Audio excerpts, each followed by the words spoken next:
Buenas tardes a todos, a todas.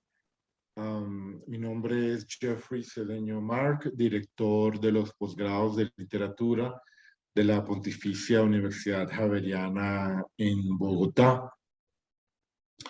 Hoy, junto con el apoyo del Departamento de Literatura, el Semillero de Investigación en Literatura Latinoamericana SILAT, la maestría en literatura, la carrera de estudios literarios y la revista de nuestro departamento, Cuadernos de Literatura, me es grato presentar la segunda edición de nuestro ciclo para estudiantes en intercambio. En el programa de la maestría en literatura nos acompaña este semestre nuestra querida Diana Cortés Evans de la Universidad de Buffalo de Estados Unidos, quien presentará en el marco de su estancia de investigación la siguiente conferencia: Camilo Torres, Revolución y Espectropolíticas. Para la conversación con Diana nos acompañará también nuestro querido James Duarte, profesor de la Universidad de Santo Tomás. Les agradezco a todas y a todos por la escucha, la atención. Diana, bienvenida a la Universidad Javeriana. James, también bienvenido a la Universidad Javeriana, y nos complace que estén acá y esperamos que sigan trabajando con nosotros, que sigan el diálogo con nosotros, porque siempre excedemos los marcos acá en la Javeriana. Es decir, la estancia no es algo temporal, sino es un diálogo en el presente y en el futuro. Entonces, bienvenidos, y te cedo la palabra, James, para la presentación de Diana y de la ponencia. Bueno, muy buenas tardes a todos. Muy contento de estar aquí con ustedes. Pues bien, voy a darle la presentación a Diana. Hoy nos acompaña pues Diana. Diana Cortés Evans es licenciada en Educación con énfasis en inglés de la Universidad Distrital. Además tiene una maestría en Lengua Española y Literatura de SUNY at Buffalo y es candidata al doctorado en Literatura Española de la misma institución. Actualmente Diana está culminando el primer borrador de su disertación y es docente de español en Anna Maria College en Massachusetts. Hoy nuestra ponente nos va a presentar los adelantos de su segundo capítulo enfocado en la figura de mártir de Camilo Torres, retratado en la ficción La siembra de Camilo de Fernando Soto Aparicio. Su disertación es un trabajo en progreso que se titula El mártir político como narración nacional y cultural en la literatura latinoamericana del siglo XX. Esta investigación estudia 4 objetivos principales. El primero es la relación simbólica entre la nación y el cadáver. El segundo objetivo es la politización del cuerpo a través de esta figura del cadáver. El tercer elemento importante son las conexiones entre los vivos y los muertos. Y el cuarto, por supuesto, es la responsabilidad de la literatura al tomar como marcadores temporales las muertes de las figuras públicas. En ese sentido, Diana analiza desde producciones literarias la manera en que surgen mártires políticos que bien pueden ser mitificados, pueden ser percibidos como espectros o son vistos como mercancías o como fetiches. Estas figuras son representantes de movimientos populistas e insurgentes, como es el caso de Jorge Eliezer Gaitán, Camilo Torres y Eva Perón. En Camilo Torres, Revoluciones y Espectropolíticas, Diana nos va a explicar cómo surge la condición espectropolítica de Camilo Torres desde las miradas de Jacques Derrida en Espectros de Marx para dar sentido a sus apariciones espectrales. Pues la figura es traída a la ficción para hablar de un pasado presente, para hablar de la nostalgia por revoluciones fallidas y la promesa de una redención disfrazada de justicia social.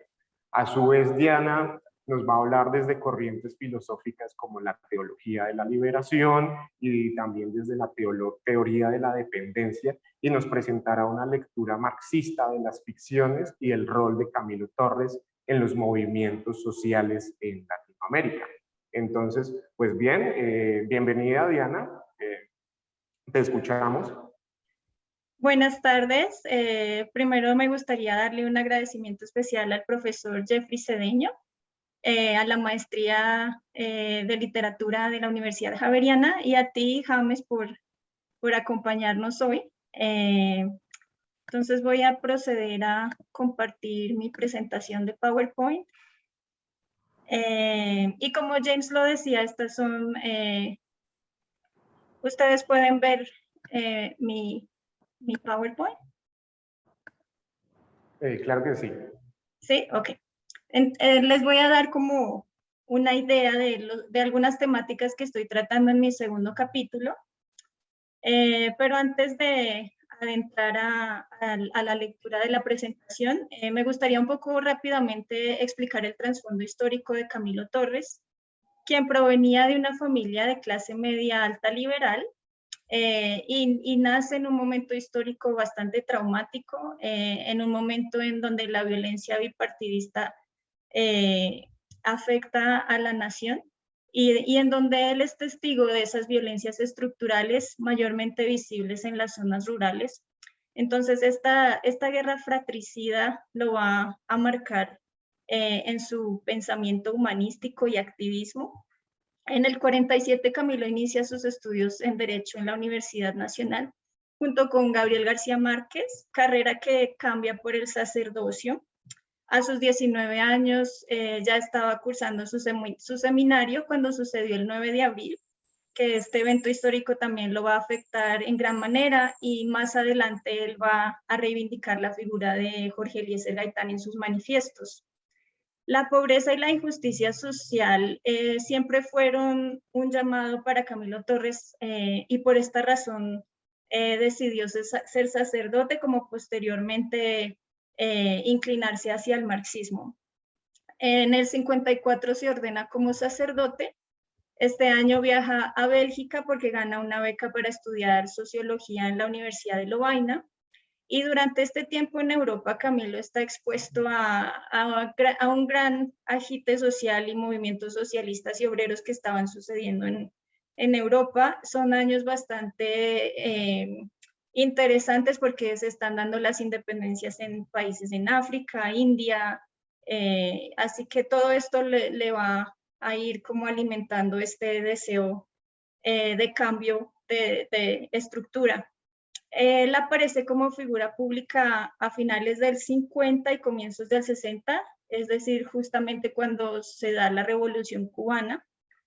Y un hecho importante que también afecta el pensamiento y radicalización de Camilo es que en el 58 se conforma el Frente Nacional, que es este pacto entre liberales y conservadores que para Camilo no es más que una dictadura de las oligarquías. Y este pacto entre liberales y conservadores se va a dar hasta el 74. Entonces se inaugura el 58, Camilo regresa al 59 y va a hacer oposición, una oposición bastante drástica al Frente Nacional. En el 59 regresa a Colombia, es nombrado capellán de la Universidad Nacional, y en el 60 funda la Facultad de Sociología junto a Orlando Folsborda. Por esta razón también se le conoce como el padre de la sociología. Camilo incorporó varias reformas que se plantearon en el Concilio II del Vaticano, tanto como en su práctica religiosa como activista. Y él participó en la investigación La violencia en Colombia, que este fue el primer intento desde las ciencias sociales de entender el conflicto interno. Y por primera vez como que se pone en juicio al Estado y su responsabilidad por la guerra civil.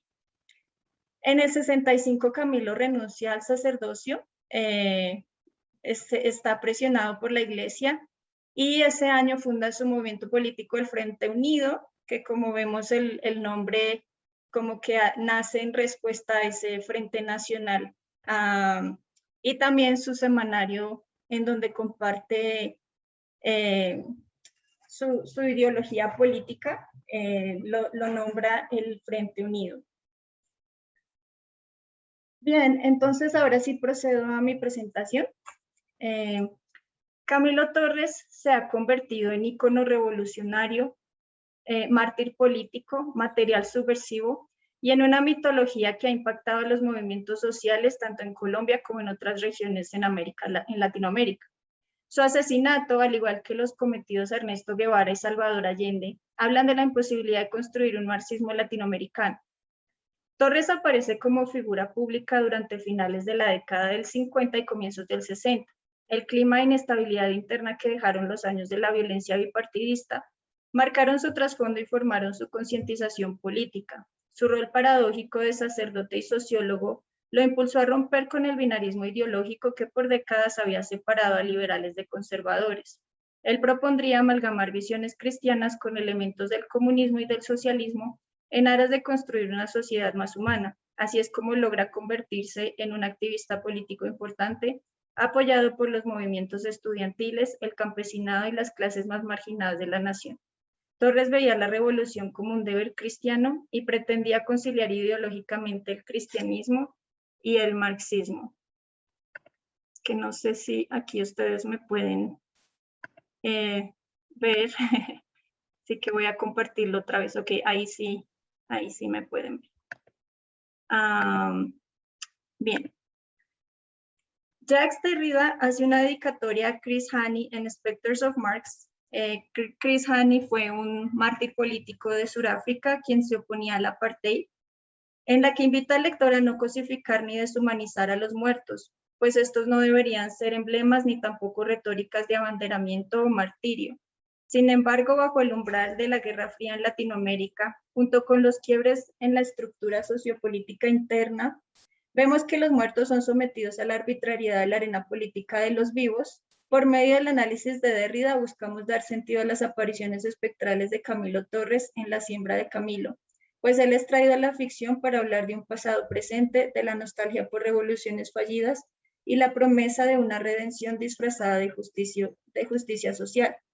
La creación de estos martirios corresponde a una construcción cultural que complejiza la relación entre vivos y muertos, pues son los vivos quienes los cosifican y convierten en armas políticas, banderas de movimientos y causas sociales.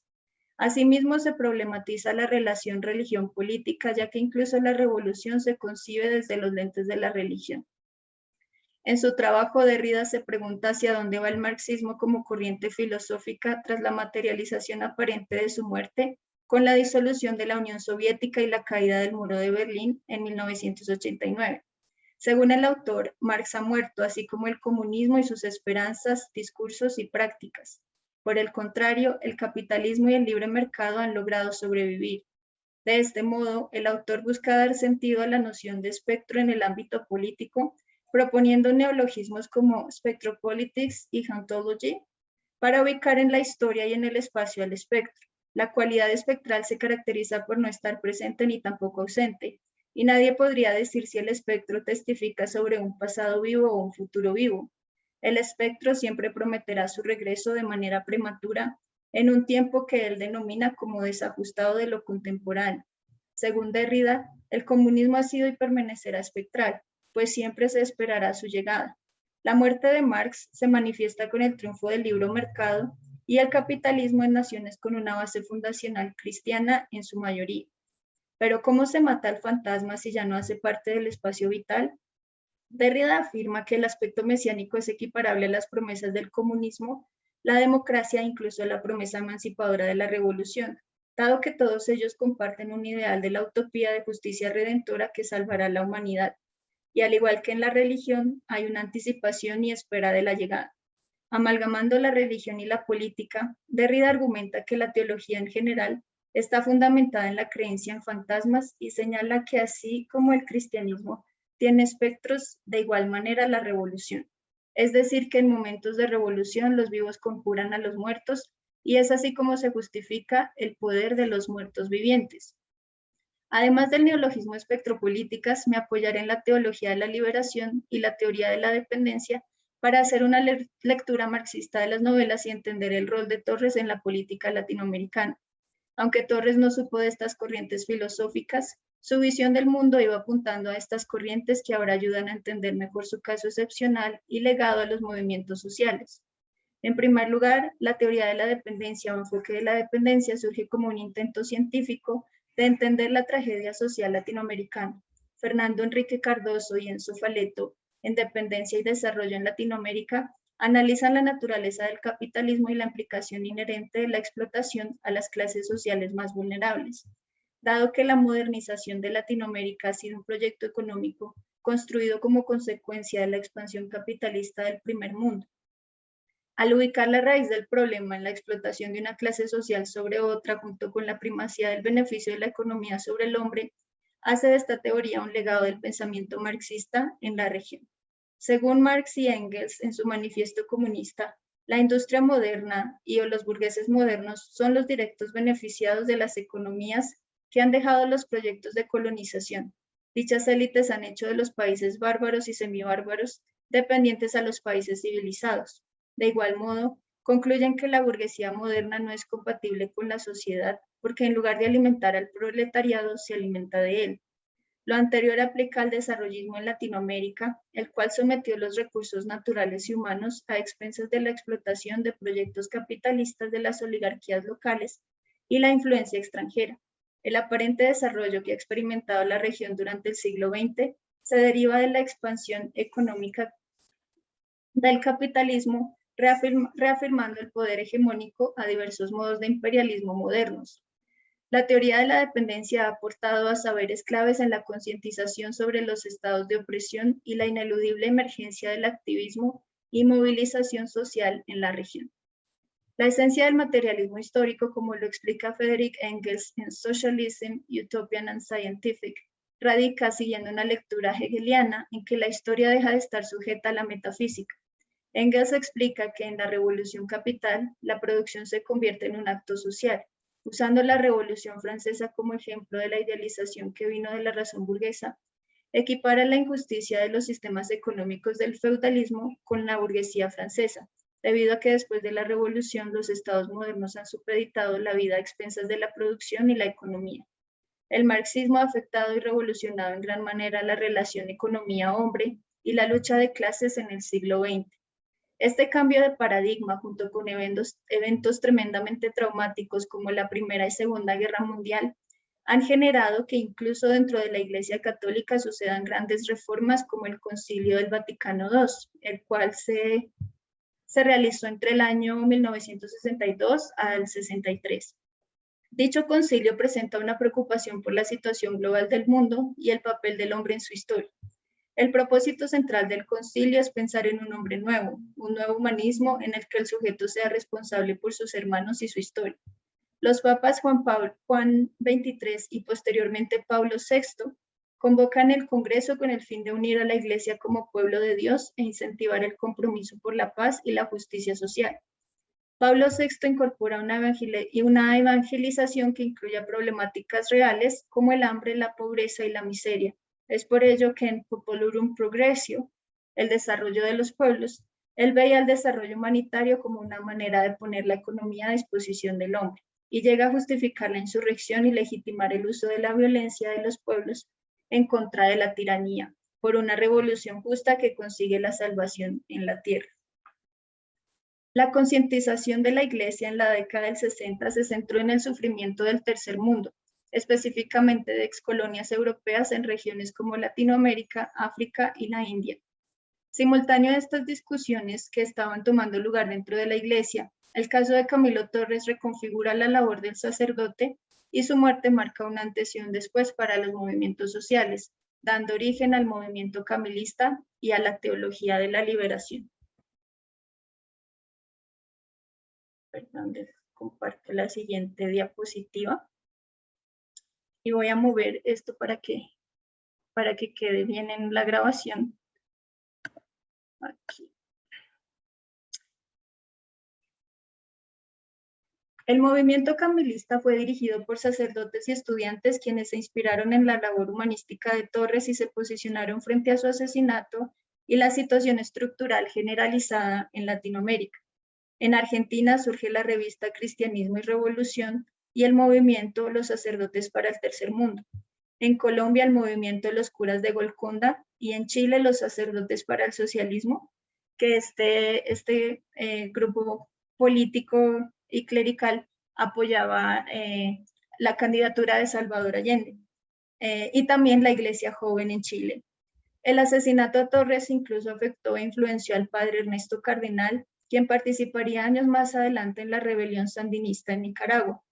A su vez, causó la radicalización de varios clérigos quienes quisieron seguir su ejemplo y, como lo vemos en el manifiesto, bajo el signo de Camilo de Juan García Elorrio, se afirma que el nombre de Camilo Torres es bandera del movimiento revolucionario latinoamericano, puesto que él se ha hecho mártir y signo de la exigencia liberación o muerte.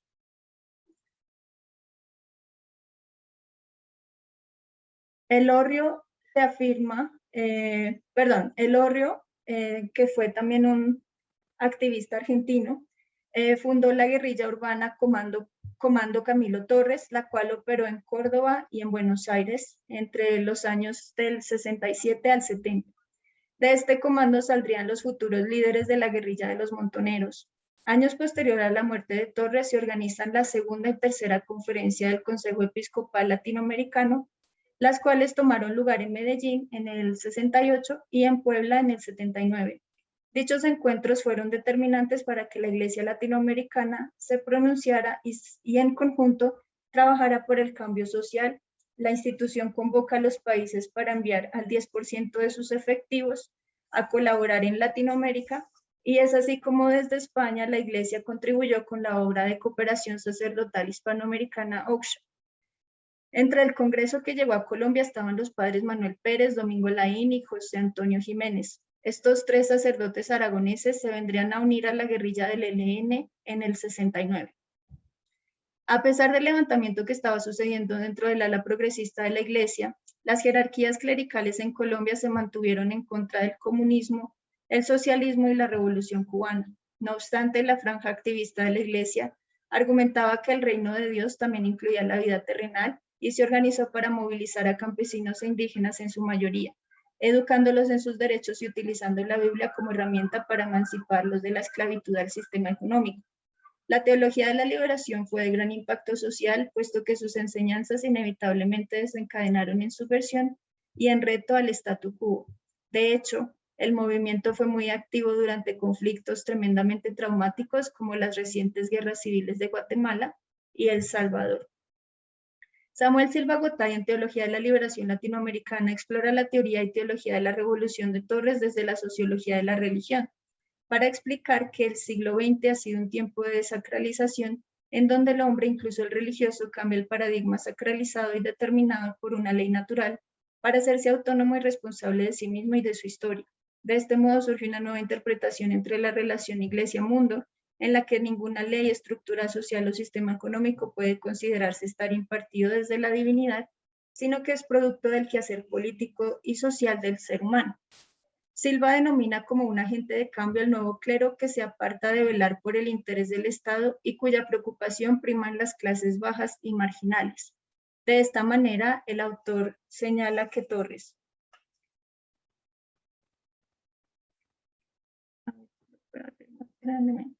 es el grito del pueblo que sufrió la matanza de los 2000 obreros y sus familias asesinadas en el 1928. Es la expresión articulada del pueblo frustrado que ve morir sus esperanzas en el asesinato a Gaitán. Es el clamor de los 300.000 colombianos muertos en la matanza de la década del 50, pero también es el acto de libertad de un hombre que toma sobre sí la explotación de su pueblo y ofrenda su propia vida. Es así como Silva condensa los momentos más violentos y traumáticos para Colombia, haciendo referencia a la masacre de las bananeras en el 28 y al magnicidio de Gaitán en el 48, tragedias que aunan la muerte de Torres.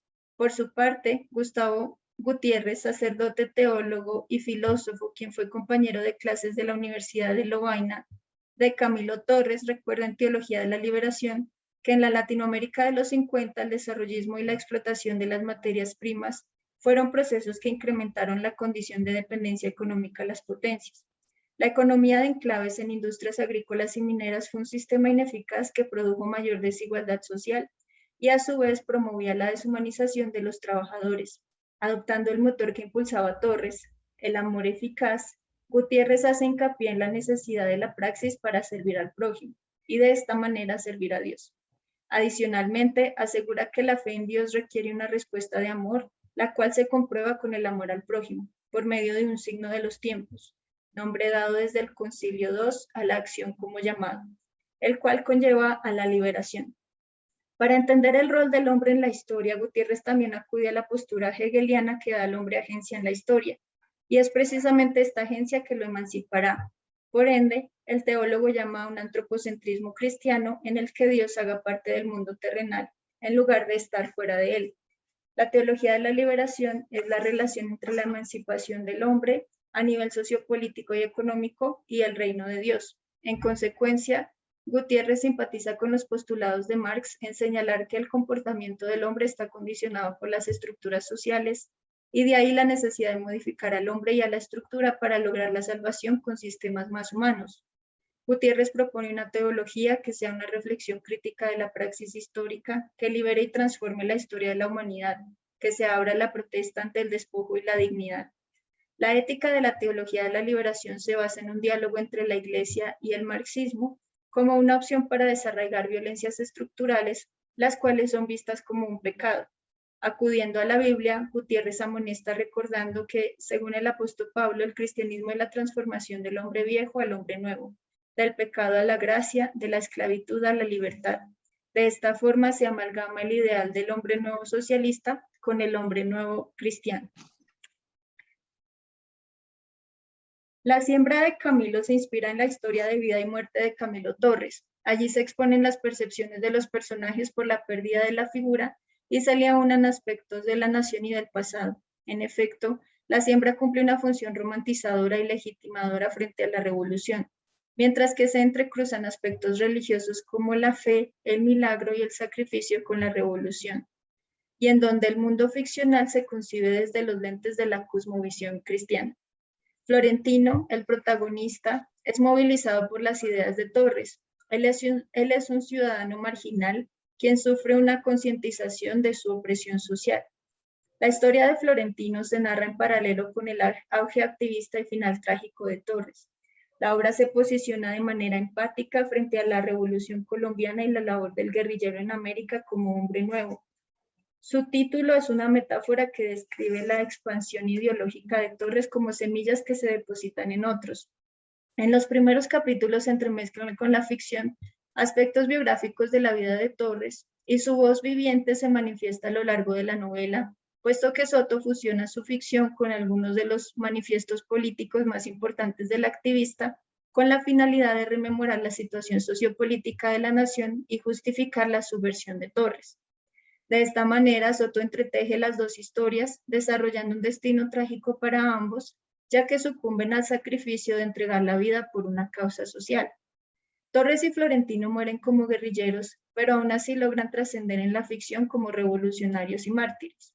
De este modo, Torres es presentado como una especie de revelación para Florentino, pues él lo concientiza de la situación sociopolítica del país. Florentino es un joven que aún no llega a sus 30 años. A causa de la violencia bipartidista, él y su familia hacen parte de los desplazados que llegaron a las urbes y se establecieron en los conocidos barrios invasores. El protagonista tiene un trabajo inestable pegando afiches en las calles y es así como le llega el mensaje de Torres, por medio de afiches en los que el activista denuncia el abuso y abandono estatal a los menos favorecidos. Florentino se intriga por las reuniones convocadas por Torres y decide asistir.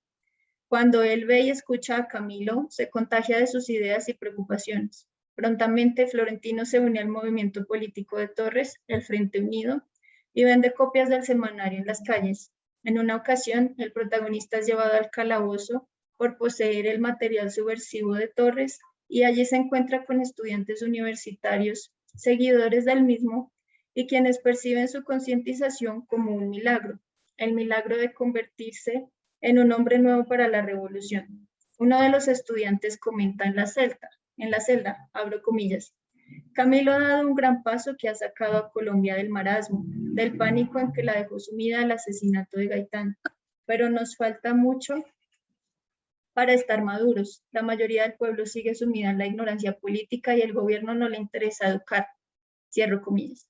La comparación entre Gaitán y Torres se hace presente en varias ficciones, puesto que ambos concientizan a una masa que la oligarquía había mantenido despolitizada, y desde los años de Gaitán no se había dado tal fenómeno social.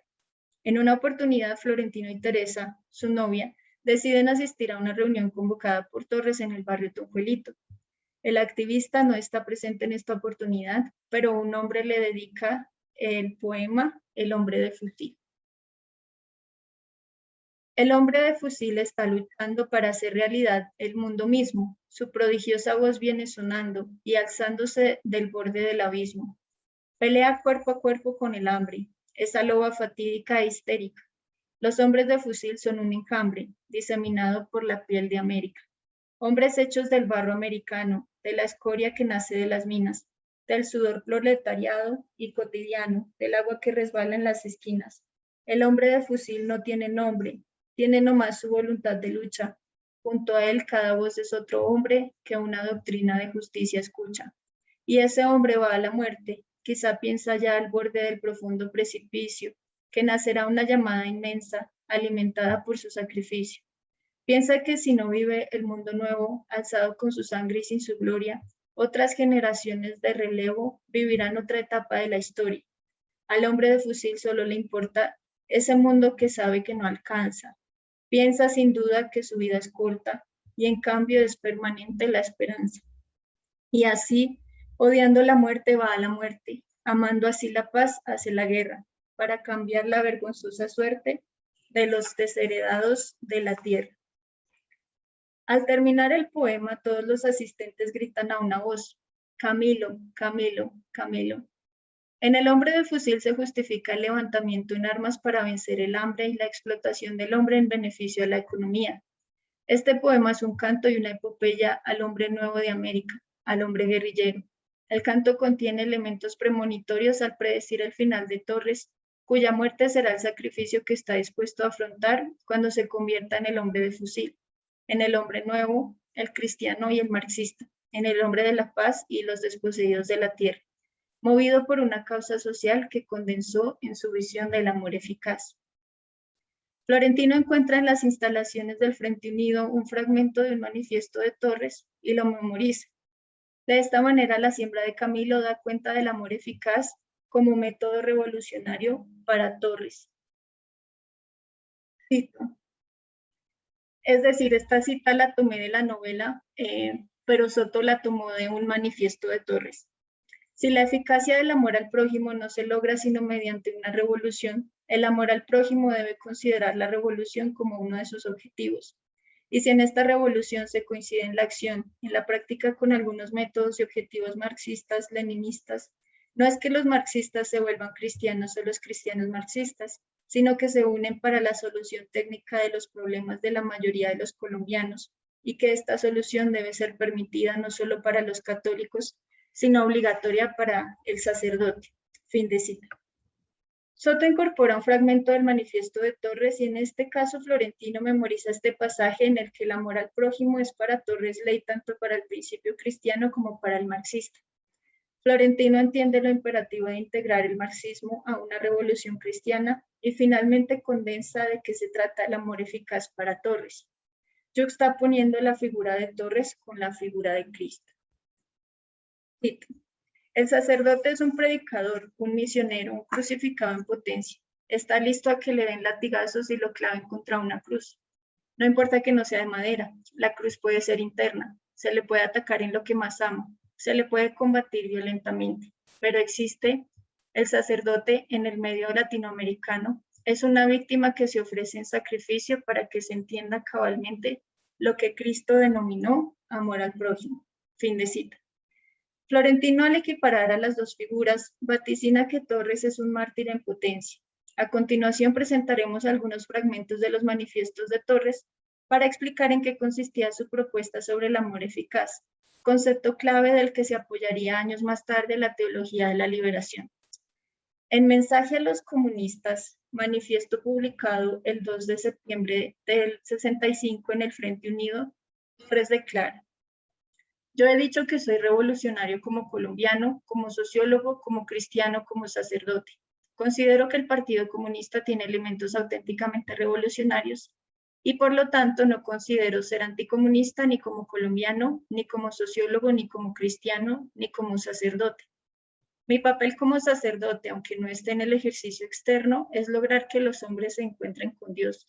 Y para eso el medio más eficaz es hacer que los hombres sirvan al prójimo de acuerdo con su conciencia. En su discurso, Torres reitera que no es anticomunista ni comunista, pero ve la necesidad de conciliar ideológicamente el cristianismo con el comunismo y así encontrar intereses e inconformismos similares, y en la unidad hacer la revolución. Desde su posición sacerdotal, amonesta que el hombre ame a su prójimo para realmente encontrarse con Dios. Previamente, el 26 de agosto del 65, Torres publica Mensaje a los cristianos. En este manifiesto cita el pasaje bíblico Romanos 13:8, el cual dice, abro comillas, el que ama a su prójimo cumple con la ley, cierro comillas. Con esta referencia bíblica, Torres recuerda que amar al prójimo hace parte de la ley de Dios, y así justifica la revolución sustentándose en la Biblia y en lo que para él era el objetivo del cristianismo, aunque esto implicara la rebelión. De esta manera declara, cito, es necesario entonces quitarles el poder a las minorías privilegiadas para dárselo a las mayorías pobres. Esto, si se hace rápidamente, es lo esencial de una revolución. La revolución puede ser pacífica si las minorías no hacen resistencia violenta. La revolución, por lo tanto, es la forma de lograr un gobierno que dé de comer al hambriento, que vista al desnudo, que enseña al que no sabe, que cumpla con las obras de caridad y amor al prójimo, no solamente de forma ocasional y transitoria, no solamente para unos pocos, sino para la mayoría de nuestros prójimos. Por eso la revolución no solamente es permitida, sino obligatoria para los cristianos que vean en ella la única manera eficaz y amplia de realizar el amor para todos. Es cierto que no hay autoridad, sino de parte de Dios, según la cita de San Pablo, pero Santo Tomás dice que la atribución concreta de la autoridad la hace el pueblo. Fin de cita. Como lo podemos apreciar, la Biblia es también un arma retórica con la que Torres pretendía llevar a cabo la revolución, promoviendo su concepto de amor eficaz como método divino y marxista, siendo este la base de su ideología. Por otra parte, Soto representa el estado de explotación de la nación en las manos del proletariado y funde las manos trabajadoras con las de Camilo y con las manos punzadas de Cristo por los clavos. Por medio de las percepciones de Florentino, el escritor converge la explotación de los trabajadores con la visualización del martirio de Torres y devela la explotación a los recursos naturales y humanos en beneficio al capitalismo. En una de las reuniones convocadas por Torres, mientras éste está hablando, Florentino lo observa y experimenta un viaje mental en el que reflexiona sobre su situación personal y la de su nación. El protagonista ve las manos de trabajadores, en muchos casos de niños, extrayendo metales preciosos en el Chocó bajo el mando de algún norteamericano, representante de una multinacional.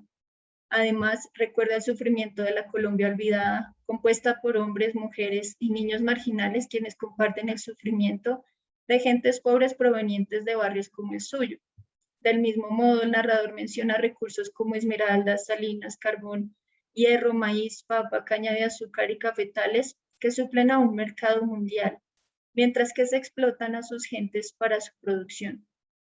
Entre tanto, piensa en estas realidades. Florentino escucha las palabras de Camilo, ve sus manos e imagina. Manos alzadas en señal de protesta, manos de obreros y campesinos, manos de estudiantes y agricultores, manos de aserradores y de canteros, manos en fin como las de Camilo que solamente una vez había visto, manos como las suyas, como debieron ser las de Cristo cuando se tendieron hacia la amargura punzante de los clavos, manos que protestaban contra la injusticia, manos de revolucionarios y de mártires. A lo anterior vemos cómo Soto juega con las imágenes de la pasión de Cristo, interponiéndolas en el inevitable martirio de Torres.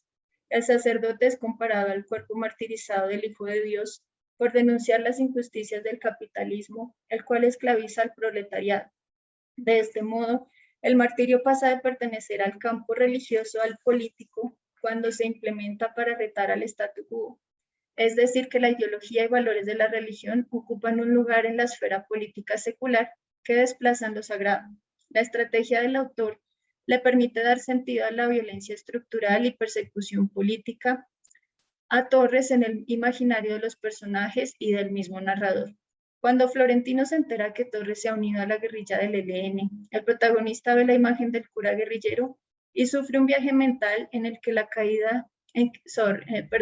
en el que la ciudad se va transformando en selva y los transeúntes en guerrilleros, hombres nuevos que se agrandan en la imaginación de Florentino. Mientras tiene las visiones, Florentino lee el comunicado de Camilo y escucha que de repente emerge la voz de Torres unida a la voz de los oprimidos en Colombia. Cito, como si con esa voz poderosa toda la patria fuera convocada, como si estuviera gritando, presente, con el acento de sus campesinos, de sus pordioseros y de sus marginados y de sus prostitutas y de sus gamines y de sus lustrabotas y de sus asalariados y de sus explotados y de sus hijos, en fin, de todos sus hijos que no podían negarla, que solo querían lavarla para hacerla más suya, para sentirla más entrañablemente ligada a su existencia, que anhelaba verla pura, inmaculada, al igual para todos, ofrecida y abierta como un cuerpo de mujer, como una mano de amigo, como un beso de novia. Fin de cita. En la cita anterior se vislumbran metáforas de la nación ideal, la cual es descrita como una madre, una mujer pura e inmaculada, disponible y abierta. Prontamente Torres desaparece de la esfera pública en la ficción y en el capítulo titulado En las guerrillas se integran fragmentos de la proclama al pueblo colombiano, último manifiesto que Torres escribió comunicando su unión a la guerrilla.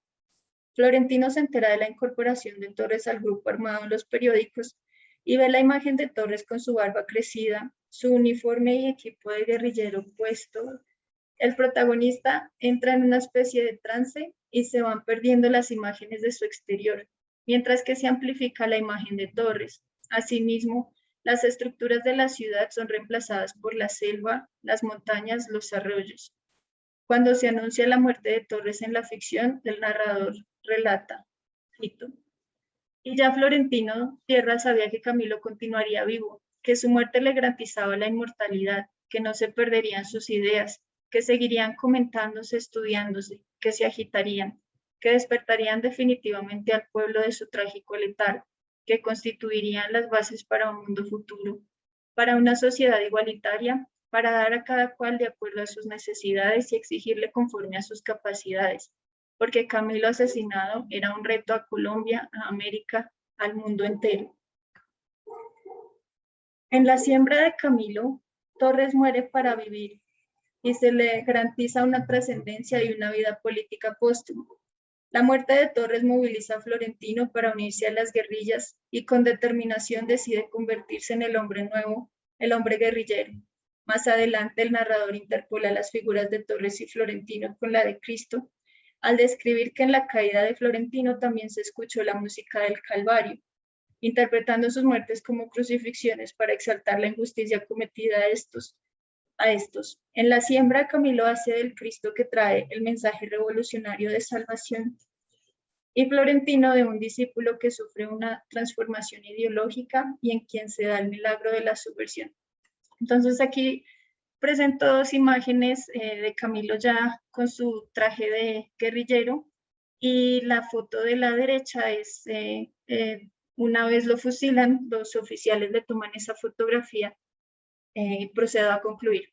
Al novelizar el pasado, la literatura aporta las memorias nacionales y colectivas. La siembra muestra la manera en que la figura de Torres es percibida y lo que su muerte implicó para el clima político de América Latina. Torres se aparece como un espectro político y un recurso narrativo para hablar, como lo pondría Derrida, de un pasado presente. En la ficción, la muerte es convertida en material devocional y subversivo, mientras que se trae a la narración el espejismo de la crucifixión de Cristo para leer las muertes de Torres y Florentino.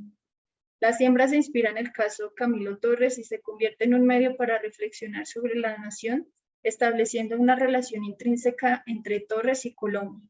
El camilismo ha sido un movimiento de gran impacto que le ha garantizado una vida política a Torres, haciéndolo trascender para ser símbolo, consigna, ícono y mártir de la revolución y subversión latinoamericana.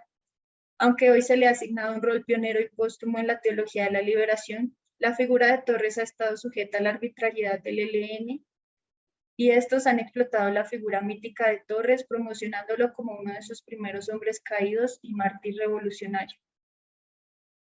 De hecho, uno de los requisitos que la organización exigió al gobierno anterior de Juan Manuel Santos para llevar a cabo las conversaciones de paz fue encontrar los restos mortales de Torres.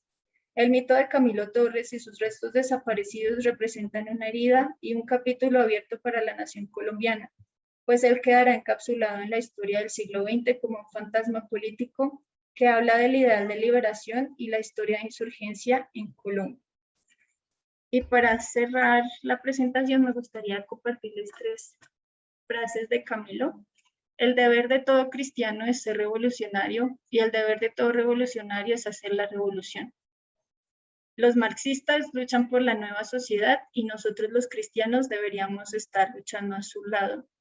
Y por último, ¿para qué nos ponemos a pelear nosotros los católicos con los comunistas, con quienes podemos decir tenemos más antagonismos sobre si el alma es mortal o es inmortal, en lugar de ponernos de acuerdo en que el hambre sí es mortal?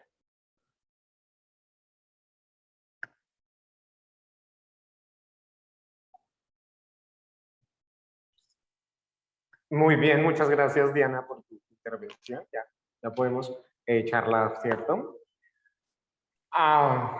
Bueno, muchísimas cosas que decir, muchísimas cosas de las que hablar. De hecho, estoy ansioso por comenzar desde algún lugar. ¿Me escuchas? Sí. Listo, perfecto. Estoy muy ansioso porque son muchos elementos que tú tocas en tu ponencia. Está la teología de la liberación, está por supuesto los aspectos de Derrida, y digamos que comenzando por los aspectos de Derrida, es como interesante que hayas partido por allí, porque por supuesto Derrida va a ser un autor que se encuentra siempre fluctuando entre varios discursos y se encuentra fluctuando entre varios elementos de saberes de la filosofía, saberes de la literatura. Digamos que tú también lo haces allí, ¿no? Porque fluctúas entre varios discursos. Entonces, muchas gracias por tu ponencia, muchas gracias por tu discurso. En primer lugar, pues quisiera como anotar cosas, no solamente comentar algunos elementos que encontré en tu texto, y es en particular pues charlar de la deconstrucción, como pues el momento en el que se va resquebrajando, en el que se va derruyendo toda la historia de la filosofía y de la cultura y pues de la historia occidental.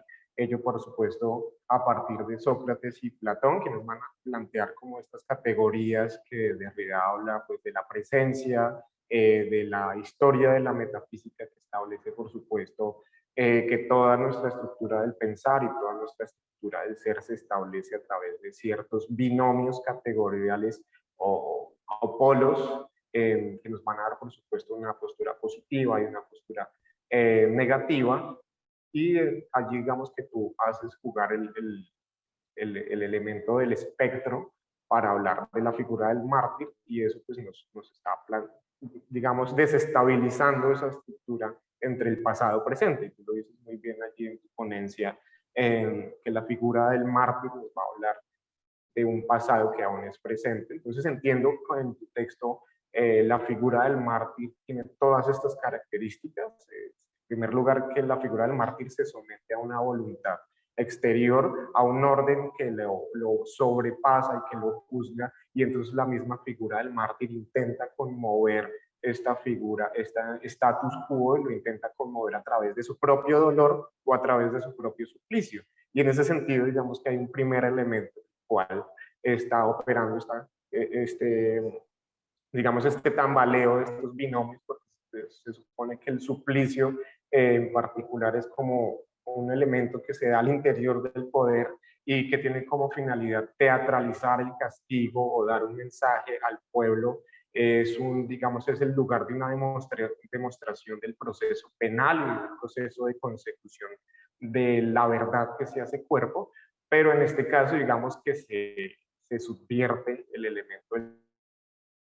El mártir se ubica en el medio del poder, y busca, digamos, ese suplicio, o es a través de ese suplicio en el que el mártir logra, digamos, subvertir el poder mismo, ¿no? Ya no es el suplicio como una forma en la cual el poder teje digamos, su castigo, sino que es a través del suplicio mismo en el que el mártir logra conmover. Y entonces en ese primer lugar hay como se conmueve esa figura, ¿no? Y en segundo lugar, como el mártir a través de la figura del testigo, ¿no? El mártir es testigo, y en eso encuentro un eco de lo que mencionas también acerca del pasado presente, puesto que el mártir es testigo de unas injusticias, y tú lo mencionabas también en tu ponencia, digamos que el mártir está hablando a su vez y está haciendo eco de un contexto y de unas violencias y de un dolor de un tiempo muy particular, está inmerso en ese contexto que se hace presente o se hace patente a través del mismo mártir. Y la única manera en la cual ese testimonio parece tener efecto y parece ser escuchado es a través del dolor y del precio de la vida. El mártir entonces es como una figura que se revela a través de su propia narración y de su propia historia, pues revela, digamos, la injusticia de la historia. Y así a través del espectro del mártir, a través de su ausencia, nosotros podemos mirar hacia el pasado y enfrentarlo, podemos darle un sentido en el propio presente. Pero bueno, eso es como algunas anotaciones o algunos comentarios que tenía, como me parece muy interesante la figura del espectro que tú usas y la manera en la que asimilas la figura del mártir a la figura del espectro y cómo entonces esta figura conmueve varias de las categorías. Pero entonces, digamos que comenzamos con las preguntas. Tengo varias y pues como te venía comentando, hay muchos elementos de los cuales uno podría arrancar. Yo quisiera arrancar por la historia, digamos, de la literatura.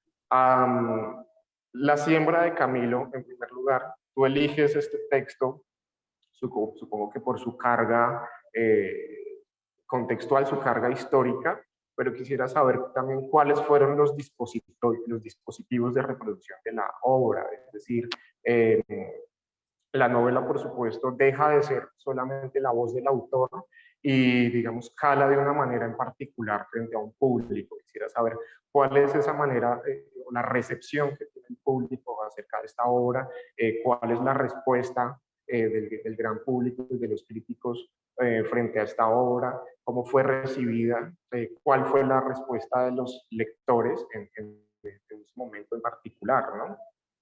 Esa sería una primera pregunta. Gracias, James, por tu pregunta y por tus comentarios iniciales, porque efectivamente como que me conmueven, me siguen promoviendo el pensamiento hacia esta figura, hacia este fenómeno del martirio. Pues desafortunadamente no se ha escrito mucha crítica sobre esta novela específicamente. De hecho, me atrevería a decir que encontré alrededor de dos a tres artículos que realmente estudian la novela. Así que no ha sido la novela más reconocida de Soto. Y yo di con ella pues por el tema del martirio. Quería como indagar la violencia del siglo XX en Colombia y también mi motivo era entender la violencia desde fenómenos como el martirio. Así que por esta razón yo di con el caso de la siembra de Camilo. Pero a mí me parece que es una novela bastante cortita, se puede descargar en línea gratis. Hay una página que se llama Camilo Vive y es curioso porque esa página es argentina, entonces hay muchos documentos sobre Camilo Torres, está esta novela, los manifiestos y hay mucha información disponible allí.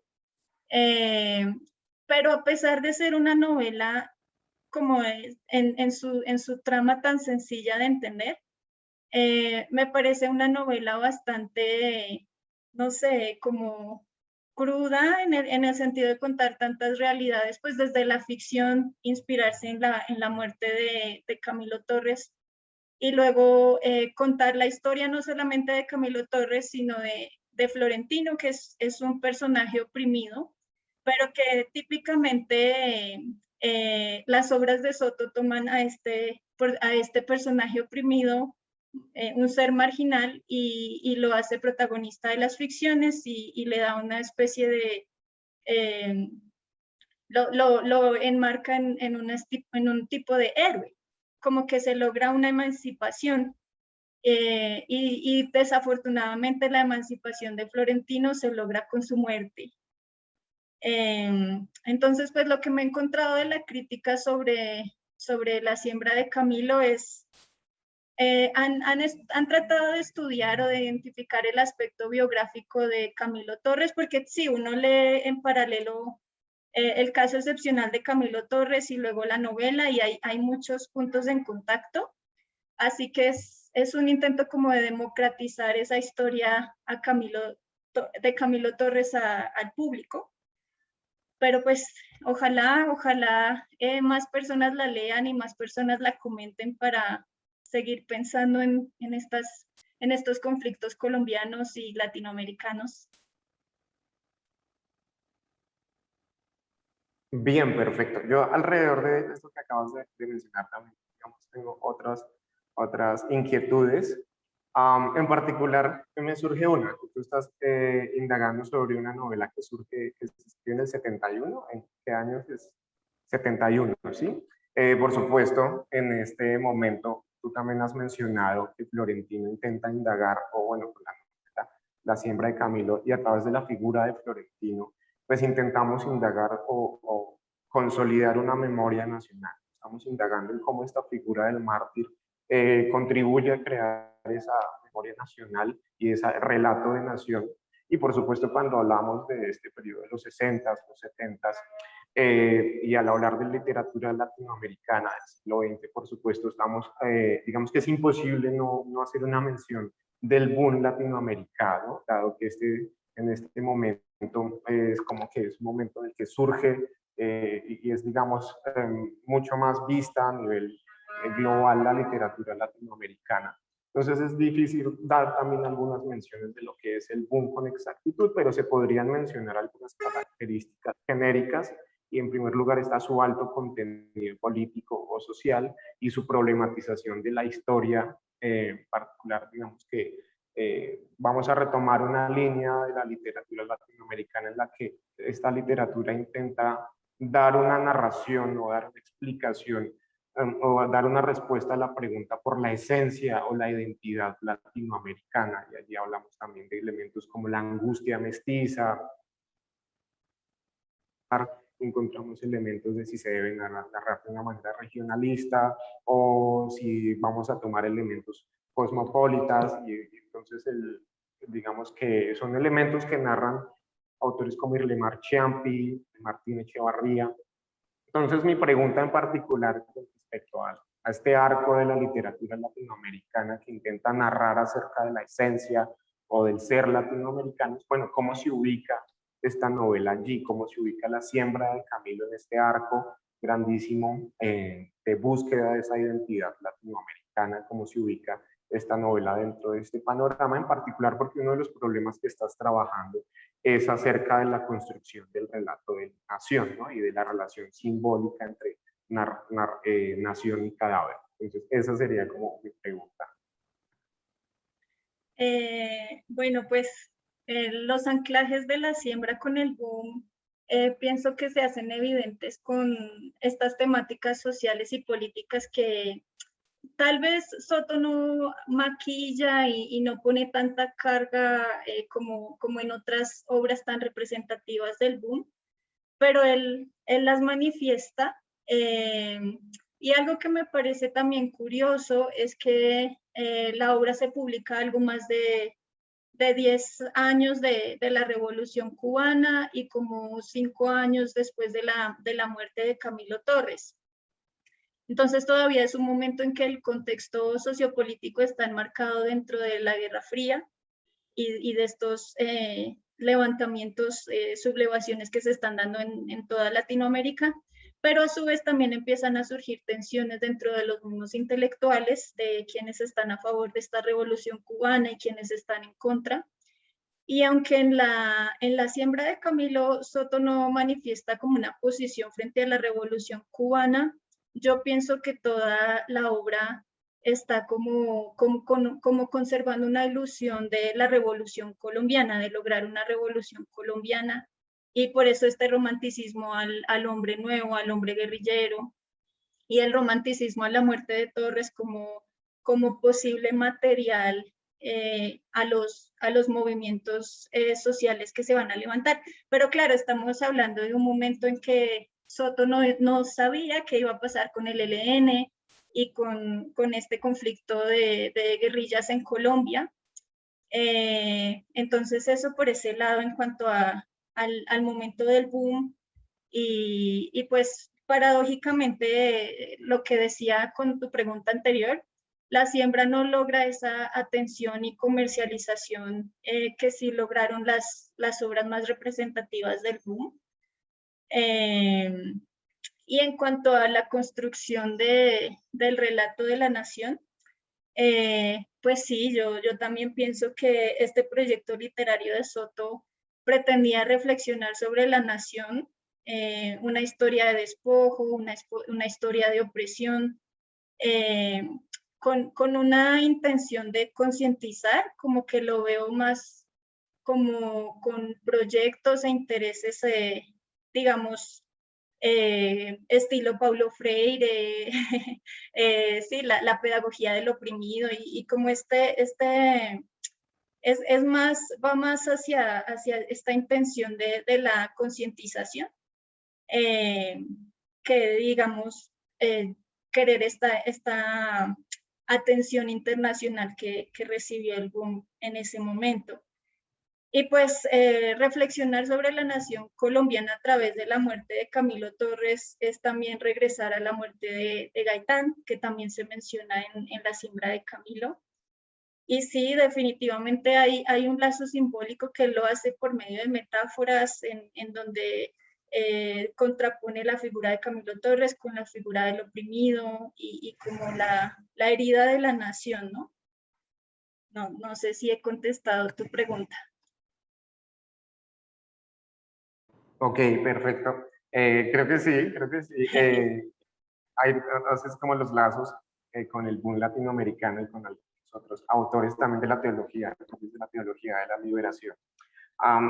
Y hacia allí también quiero como seguir ubicando la novela en el panorama y resaltar en particular una tensión que encontré, y en particular claramente pues Derrida escribe Espectros de Marx y allí pues realiza como una mención, digamos que hay una pregunta, y esa pregunta es como hacia dónde va el comunismo, cuál es también como ese porvenir de Marx en particular. Y bueno, con respecto a eso encontré como tensión en particular porque hay varios registros como superpuestos, en particular Derrida, y Derrida pues rememora otros textos literarios, como Hamlet, por supuesto, siempre que se lee Espectros de Marx se hace digamos, esa mención, y en particular cuando hablamos de Marx uno menciona el materialismo histórico, y cuando se menciona esto, por supuesto, estamos hablando de una figura moderna, ¿no? ¿No es así? Es como el materialismo histórico, estas tesis tienen como una estructura en la cual el decurso histórico nos va a dar una promesa, y esa promesa, por supuesto, también se tiene que cumplir a través de un deber o de la militancia. Digamos que ese es el plus del marxismo como un sistema político que tiene por encima de todos los demás sistemas políticos. Su plus es un plus filosófico en el cual a través de la praxis, en particular a través de la revolución, nosotros vamos a llevar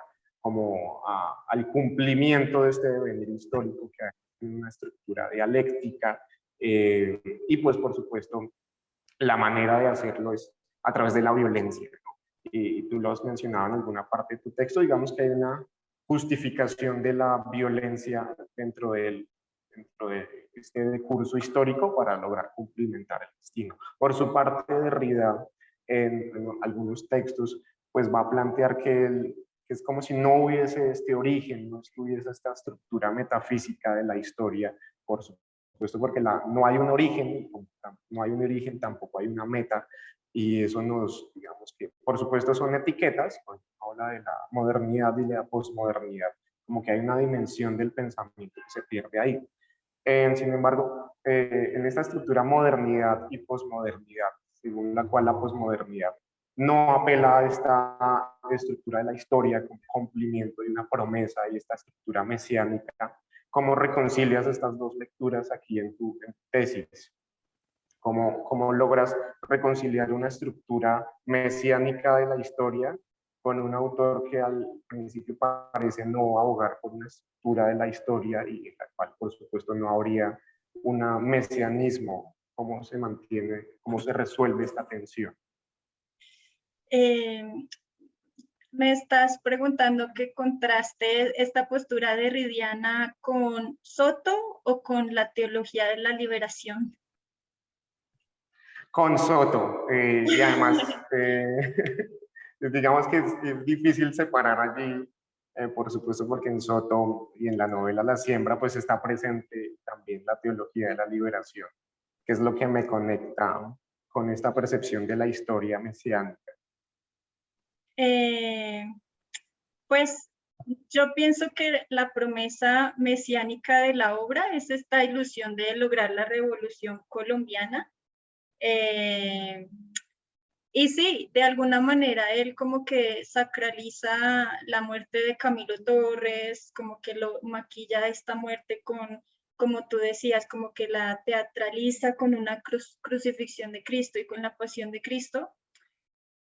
Pero, bueno, yo no conozco las creencias religiosas de Soto, pero la novela tiene mucho contenido religioso. Y no sé si es muy atrevido tal vez sugerir, esta es mi interpretación, que todo esto de alguna manera tiene una intención subversiva para llamar la atención de, más que todo en las violencias estructurales, es decir, como tomar esta imaginería católica y sí, yuxtaponerla con el asesinato a dos guerrilleros que fue Camilo Torres y Florentino. Y hacer como de estas muertes como que no fueron en vano, sino que murieron para vivir, o que sus muertes van a tener una especie de trascendencia, que yo como que la manera en que la entiendo es que va a ser material para el movimiento social.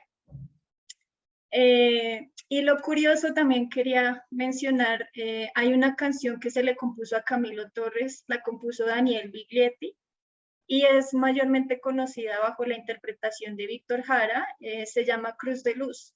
Tú lees la novela La Siembra de Camilo y la letra de esa canción y tienen esa misma intención de fundir la imagen del guerrillero con el sacerdote en un contexto revolucionario. Entonces es como la ruptura total, o sea, el desquiebre total de, si me entiendes, de separar religión y política, como que la revolución es amalgamar todas estas cosas, y a lo mejor se cae nuevamente en la mitificación y en el origen y en el mito original, pero sorprendentemente esto es lo que sucede.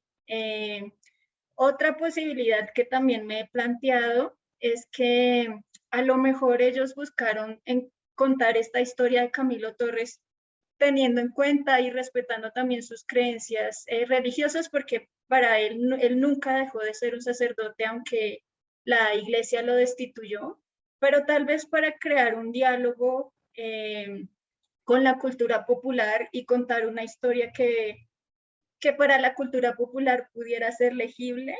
Y esto también, digamos, para mi proyecto en general, el fenómeno del martirio político en Latinoamérica no se puede desprender de esa cosmovisión cristiana. Entonces, digamos, en las 6 ficciones que estoy trabajando en mi disertación, se repiten, por ejemplo, mitologías como el paño de la Verónica o la misma pasión de Cristo. Entonces, si cae Gaitán, los testigos humedecen los paños o corbatas si cae un estudiante herido, también se humedecen banderas, corbatas. Y pues esto a mí me intriga mucho, porque yo sé que estoy trabajando con religión, marxismo, capitalismo, violencias, pero un concepto que me ayuda a entender todas estas cosas que están sucediendo en las novelas y que se inspiran en hechos reales es un concepto que propone Homi Bhabha, que lo llama híbridos culturales. Y es cómo se toman estos mitos originales, ellos sufren una desfiguración, una especie de secularización que se utiliza después con intenciones subversivas. No sé qué tanto me convence esto todavía, pero es una manera de explicarlo. De hecho, apenas murió Ernesto Guevara, un artista argentino, se me escapa ahorita el nombre, él pintó un cuadro de un Cristo con un fusil. Entonces, no sé, son interrogantes, ¿no? Ok, perfecto. Muchas gracias por tu respuesta respecto de lo que tú me mencionas de estas mitologías y estos híbridos culturales y la secularización que se hace de estos elementos teológicos con vistas a la revolución. Digamos que me surge otra pregunta y es la que tú te tenías como objetivo al principio de tu texto, y es por la responsabilidad, y esto yo como para ir cerrando, ¿no? Mi última pregunta. En particular, tú te propusiste como plantear también dentro de la ponencia la responsabilidad de la literatura. Y a través de este texto, por supuesto que surgen muchos elementos en común con toda esta lucha, por supuesto, comunista y por supuesto, con como que hay remembranzas allí de textos acerca de la Segunda Guerra Mundial. Y es en particular porque, digamos que con la figura de Jesucristo también se hizo, digamos, una operación en la que el imperio, digamos que esta creencia en Jesús se convirtió se convirtió en parte sustancial del imperio y con ella, digamos que se cambió de valor la figura de Jesucristo, se invirtió la figura de Jesucristo y pasó de ser, digamos, el cristianismo perseguido al cristianismo perseguidor.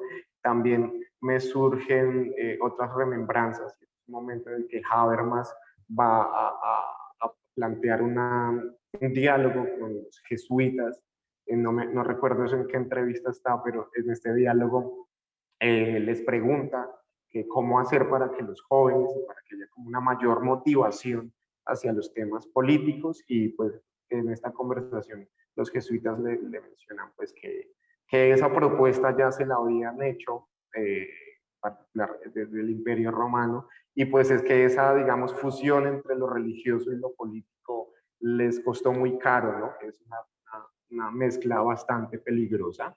Y eso se relaciona pues con el concepto de termidor de Franz Hinckelhammer, que es como, digamos, el termidor de la Revolución Rusa, por ejemplo, fue Stalin, y hay como una imperialización del cristianismo, en el que las figuras cambian de signo, se invierte su signo.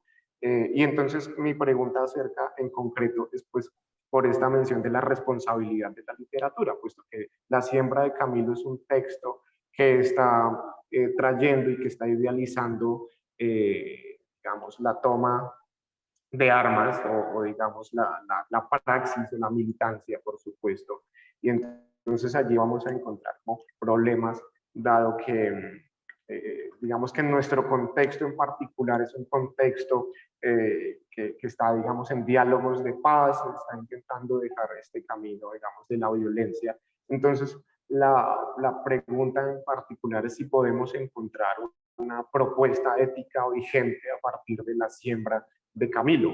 Es una pregunta por cómo situarnos en un esfuerzo por encontrar una orientación ética y una orientación política en unas circunstancias particulares de nuestro país, cómo integrar esta herencia de Marx, cómo integrar esta herencia que nos da la siembra de Camilo, pero aquí y ahora, en nuestro contexto en particular, digamos, en el cual la violencia, ya hemos visto los estragos de la violencia, y que muchos autores han visto los estragos de la violencia también en la Segunda Guerra Mundial, en la Primera Guerra Mundial, y donde ese signo de la violencia nos lleva, y ese signo del mártir nos lleva, por ejemplo, a la tumba del soldado desconocido, ¿no? Donde miles de personas se subsumen en el número y donde se anula el yo y donde se anula y se cosifica pues al individuo. Esa es como mi pregunta. Bueno, pues hoy yo presenté como la primera parte de mi capítulo, que es la romantización del hombre guerrillero y como esta función que tiene la siembra de Camilo, pero también hay que ubicar a la obra en ese año que fue tan reciente. La muerte de Camilo Torres en su momento, yo diría que en los 10 primeros años del ELN lo que hizo fue fortalecer a esa guerrilla, afortunada o desafortunadamente. Entonces tampoco se puede juzgar a la obra porque era un momento en que nadie sabía qué iba a pasar. En la segunda parte de mi segundo capítulo yo trabajo con otra novela que ya ve la revolución como una enfermedad. No la incluí en esta presentación, es Años de Fuga por cuestiones de tiempo, pero yo dialogo con las dos novelas, comparo y contrasto estas dos posiciones y lo que dices es cierto, o sea, estamos en un momento en que Colombia se está repensando, en que es necesario hacer, no sé, reentablar los diálogos de paz con el ELN, en que estamos cansados de ya más de 60 años de guerrillas, o sea, nosotros no sufrimos las dictaduras impuestas por la Operación Cóndor, pero sí este drama de la guerra civil, que es como la otra cara, ¿no? O sea, el Cono Sur tiene la cara de la dictadura, pero nosotros tenemos la cara de la democracia, pero pues no es tampoco, tampoco muy gratificante, ¿no?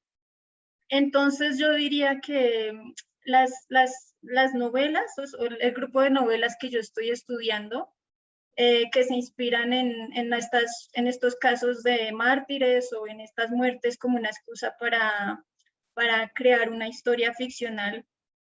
Yo pienso que pues todas ellas comparten un rol de revisitar la historia, también de contar historias censuradas e invisibles, que bueno, ficcionales o no, de alguna manera están afectivamente conectadas con la muerte de la figura.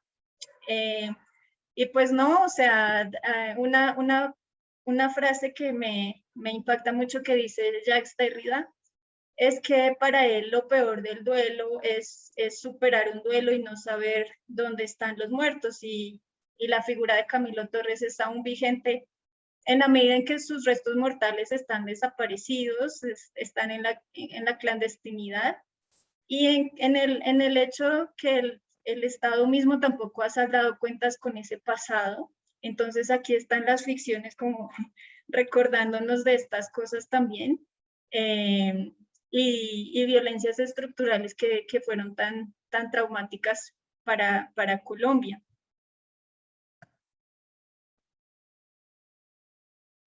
Bien, muchísimas gracias, Diana, por tu tiempo y por compartirme toda esta ponencia, todo este trabajo que llevas haciendo. Entiendo también allí en tu última respuesta, digamos, el valor que obtiene tu trabajo y la literatura, la responsabilidad particular con la remembranza, con la memoria y pues por supuesto también con la muerte de la misma figura de Camilo Torres. Creo que eso serían como mis comentarios por el momento. Muchísimas gracias y muy agradecido con ustedes por invitarme a este espacio. Muchísimas gracias. Muchas gracias por tus preguntas, James, y muchas gracias, Jeffrey, por tu asistencia.